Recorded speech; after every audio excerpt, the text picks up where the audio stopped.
40 grader varmt här. Där är bron. This mountain, it comes back, you know those holes that you guys were, those tunnels coming out where the river was? That's the start of those tunnels. And there's 4 diversion tunnels. There's a cave on each side, tunnel going through each mountain, plus the spillways today. Those tunnels... Ja, nu är ute i öknen och åker här.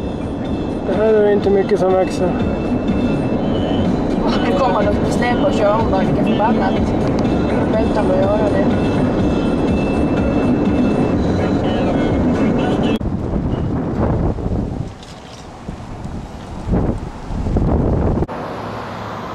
Does it have sound too?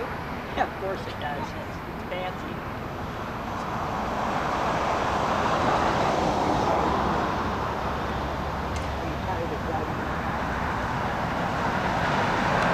On the flat for the fine. Ik heb 10 voor daaronder gelopen. Weet jij eigenlijk hoe dat hier ontstaan is aan de hand? Heb je dat al begrepen? Zullen we eerlijk zeggen dan? Dat komt uit Sedimentatie. hoe dat?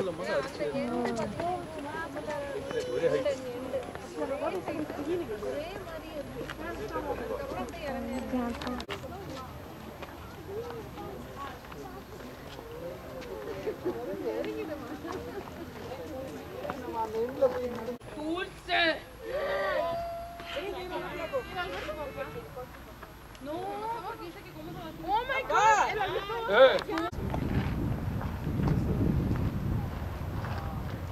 Oder wie ist es im Start? Jetzt muss die Luft anhalten, damit diese Auspuste wirklich dann. Nu vill man inte ramla ner. Ja.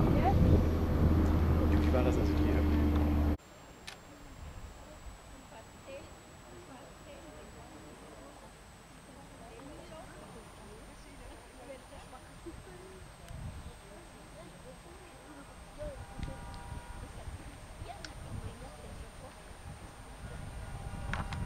Meters wide. Is that segment of river right there? We call that area affectionately Furnace Flats because in the summer there is no shade. I feel like you're in an oven.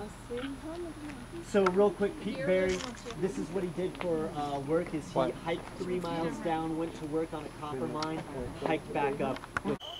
Ja, vi är fortfarande i Grand Canyon på kvällen när solen har gått ner. Nu börjar syrsorna vakna till liv här.